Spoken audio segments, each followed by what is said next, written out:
Hi everyone, so you're joining me super early on an extremely exciting day for me because I'm going to collect a new car, well 20-year-old car actually. It's actually one of the most excited I've ever been collecting a car. It's up there with my E63 AMG, my Audi R8 V10 which I got, my GBS0 and even my Defender Wolf. So those were all really exciting. I was also quite apprehensive about driving a couple of those, particularly the E63, the R8 and actually the GBS0 because they're quite different cars. Fairly high power to weight ratio, and until you get used to them, they're kind of a bit scary. So I think this one will actually take it to new levels of both excitement and apprehension about driving them. But as I say, super excited. It's a 20-year-old British car, and you know, to me, it's a bit of a classic. I almost bought one a couple of years ago at an auction. I didn't get it and regretted it for a long time afterwards. So. Here we go. Next time you see me, I'll hopefully be driving it. So just on the way back from picking up the car, I love it so far. It's brilliant. Obviously a lot of getting to know it still to do, but first impressions are great. My first mid-engine car, so quite apprehensive, but much easier to drive than I thought. Yeah, not nearly so intimidating. Obviously, I've not stretched it much. You probably guess what it is now. It's a Noble M12 GTO-3R. So I've hankered after something like this for quite a long time. Actually, I say my first mid-engine car. I did have an Audi R8 V10 Spider. Great car, but totally different route, really. This obviously runs a turbocharged V6 as opposed to the naturally aspirated V10 in the Audi. And the Audi Quattro gives you a lot more security. This thing, doesn't have the driver aids, so it does have some power-assisted steering, but other than that, you're on your own. So that's where the intimidation factor comes from as well. So I've been taking it fairly easy. I've stretched its legs a bit, but as I say, much more user-friendly. Gearbox, as expected, feels slightly clunky and a bit old-fashioned, let's say, but she still moves, so I'll give her a quick spurt, you know, third gear, 3,500 revs.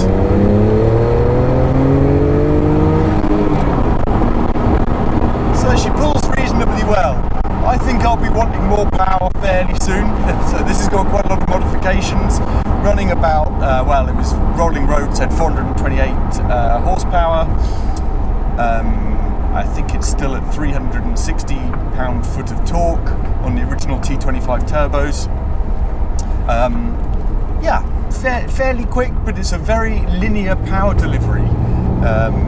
So you don't get quite the same shove in the back from, for example, my AMG, where you get a massive wallop of turbo. This is much more linear, which of course for this kind of car is really good. You don't want the, certainly for my driving ability, a big torque spike where you may risk kind of mid-corner getting a big boost, which unsettles the car obviously. So yeah, this is great. 2004 model, had a load of modifications on it, both aesthetic, suspension, lots of different trim, engine modifications, etc. It's also got this nice carbon dash with the extra oil and temperature and pressure gauge, which was on the M400. That didn't actually have the carbon dash, I don't believe, as standard. But it's got some really nice touches, been extremely well looked after by the last owner who had it for 11 years. He's currently rebuilding a car, an RS2000 Escort, so he knows what he's doing, having rebuilt from scratch a few cars. So I prefer to buy off people like that if I can. Enthusiasts, he's done all the work himself. It has a stack of paperwork like that for all the parts, etc., and things that he couldn't do himself. So I had previously been to see a 3, so not a 3R. Main difference, kind of the headlights and some other aesthetics with the 3 and the 3R. So I always wanted a 3R because I think the headlights look so much better from the front than the 3. I went to see a 3 in probably my favourite colour. I don't know what it's called, but it's a very bright blue. Looked amazing, but actually when I went to see it, you know, he had a lot spent on it. I think 27 grand in the last 3 years or something. But when I went to see it, you know, there was surface rust on the chassis, nothing to worry about, but it also was very, very notchy into 5th and 6th. The salesman driving couldn't actually find 5th and 6th for quite a while. So I think there's a known problem with the shift forks, I believe, in the gearbox, so that was probably that. Again, that's a big job. This has got more modifications which I would probably do to it, and it's going to save me thousands in having them already done. So I think, to me, it's preferable to get a car that is already modified to the standard you want it and looked after by an enthusiast. It can save you a lot in the long run.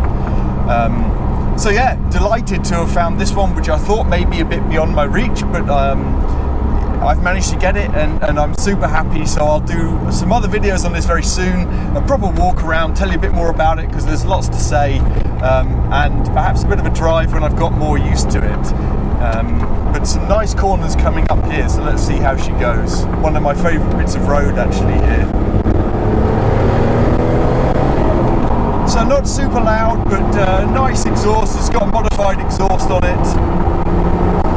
Being a bit careful because the roads around here are super bumpy. Ground clearance isn't too bad. I mean, the things that immediately strike me is, as I said, how easy it is to drive. Really nice. And the suppleness of the suspension. It's one of the best riding cars I've ever driven. I can already say that. You know, people look at it and think it'll be horrible, stiff, low to the ground. It is amazing suspension.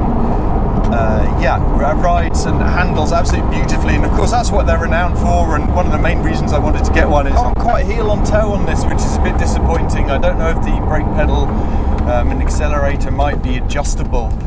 I need to find that out. Right, let's get past this person.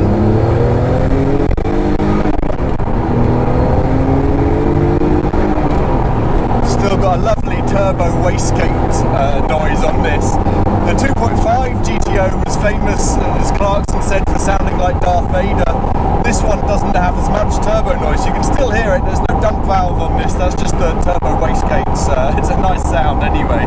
So coming up to some corners here.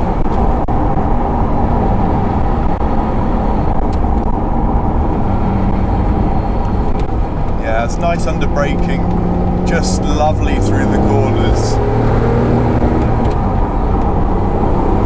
So direct. Got total confidence in the steering. Relatively quick rack, I guess.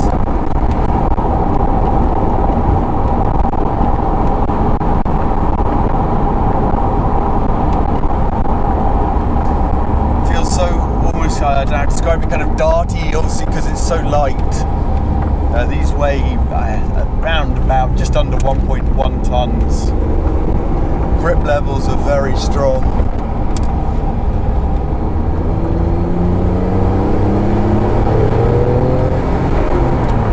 Yeah, I barely stretch the legs. It's a very long throttle pedal, so actually, you know, I've been giving it beans, and I don't think I've really been stretching it. Such a long throttle pedal compared with what I'm used to anyway. So let's give her a bit more welly here. Yeah, quicker when you do that. Whoa, yeah, definitely quicker when you do that. Yeah, that's comfortably quick there. It goes through the revs pretty quickly. You can see this had a change up light, indicator light fitted. I can't remember what that comes on at. Is it 6.8 or 7.1? I'll have to double check. But yeah, that's actually quite helpful because you get through the revs pretty quickly. Here it is, just on my way back. I love it. It's an awesome car. Noble M12 GTO-3R. Looks brilliant. I think this is a Lotus grey colour. Obviously lots of aftermarket modifications on this, wheels and some stripes. Bigger spoiler, M400 side scoops, lots and lots of stuff. I'll go through it another time. Quite easy to drive, surprisingly. Not quite as scary as I thought it would be. But yeah, awesome. So I will do obviously a longer video on this when I've got a bit more time. Actually, one thing I'm going to do, there's a car show at a local pub, and so in fact I think I'm actually going to go to it today despite only just having picked it up. They get around 400 or 500 cars, they got bands and barbecue and stuff. So there we go, just a hugely exciting day for me. Getting this noble kind of dream car territory, really. This is awesome. As I say, got a lot of getting to know it to do, so I'll do a proper show round and show you the car in detail, because it's a lovely looking thing, and also run through a lot of things. Had extensive modifications, as I said before, so I'll do something looking over all of that and some driving. So yeah, thanks for watching, and look out for lots more videos on this Noble.